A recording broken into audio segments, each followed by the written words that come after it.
बचपन। गिलहरी और उसकी मूंगफली।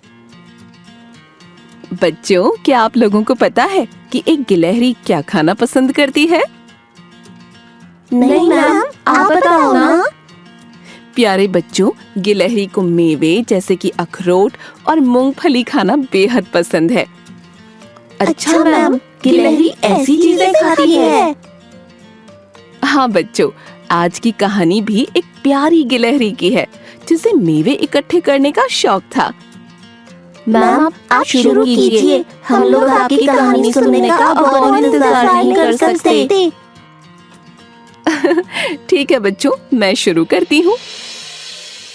एक बार की बात है, हरे भरे जंगल के बीचों बीच सैमी नाम की एक गिलहरी रहती थी। सैमी कोई आम गिलहरी नहीं थी। सैमी को मेवे इकट्ठा करने का शौक था, और कोई आम नहीं बल्कि सबसे चमकदार, सबसे रंगीन मेवे। सैमी का घर कई प्रकार के मेवों से भरा हुआ था, जो छोटे छोटे खजानों की तरह चमका करते थे। एक धूप भरी सुबह जब सैमी जंगल में घूम रही थी, उसकी नजर एक विशाल चमकदार अखरोट पर पड़ी। ऐसा अखरोट सैमी ने पहले कभी नहीं देखा था। उस अखरोट को देखकर सैमी की आंखें उत्साह से बड़ी हो गईं।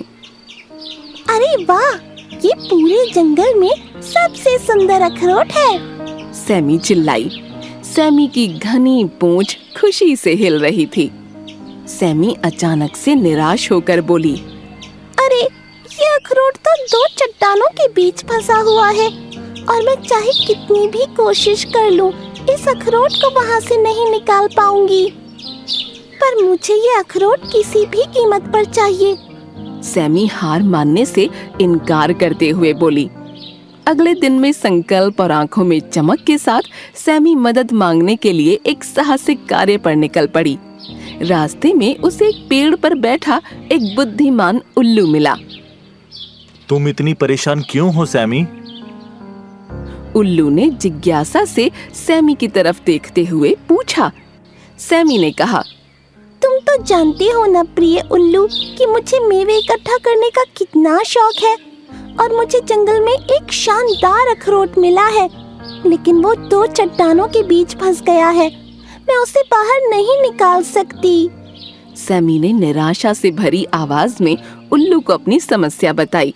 उल्लू ने धीरे से हंसते हुए कहा, ओहो सैमी, कभी कभी हम जो चाहते हैं उसका रास्ता सीधा नहीं होता। तुम्हें कुछ अलग उपाय सोचना होगा। सैमी ने उल्लू के शब्दों पर विचार करते हुए अपना सिर खुजलाया। अचानक से एक विचार उसके दिमाग में आया। सैमी उल्लू से बोली, मुझे पता है मुझे क्या करना है। सैमी एक एक करके अपने साथी जानवरों को इकट्ठा करती है और अपनी समस्या बताकर उनसे मदद मांगती है। सैमी की बातें सुनकर उसकी मदद करने के लिए एक हाथी, एक मेहनती चूहा और एक चतुर लोमड़ी हाँ बोल देते हैं। सभी जानवर सैमी के साथ मिलकर पथरीली चट्टान से अखरोट बाहर निकालने की योजना बनाने लगते हैं। हाथी दोनों चट्टानों को ढीला करने के लिए अपनी शक्ति का उपयोग करता है। चूहे ने आसपास की मिट्टी को कुरेद कर ढीला कर दिया। लोमड़ी ने अपनी चालाकी का इस्तेमाल करके करीब आने वाले जिज्ञासु जीव जंतुओं का ध्यान भटका दिया। बहुत प्रयास और मेहनत के बाद चट्टानों ने रास्ता दे दिया और अखरोट मुक्त हो गया। सैमी का दिल खुशी से उछल पड़ा और उसने अपनी कीमती अखरोट को अपने पंजों में दबा लिया।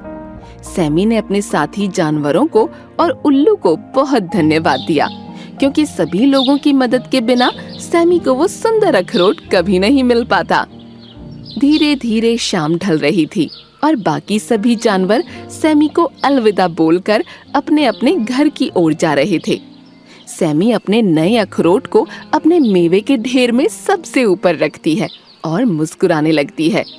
सैमी आज बहुत खुश थी, सिर्फ इसलिए नहीं कि उसे आज एक शानदार अखरोट मिला, बल्कि इसलिए भी क्योंकि आज उसने सीखा कि कैसे दिमाग का इस्तेमाल करके और दोस्तों की मदद से कुछ भी हासिल किया जा सकता है।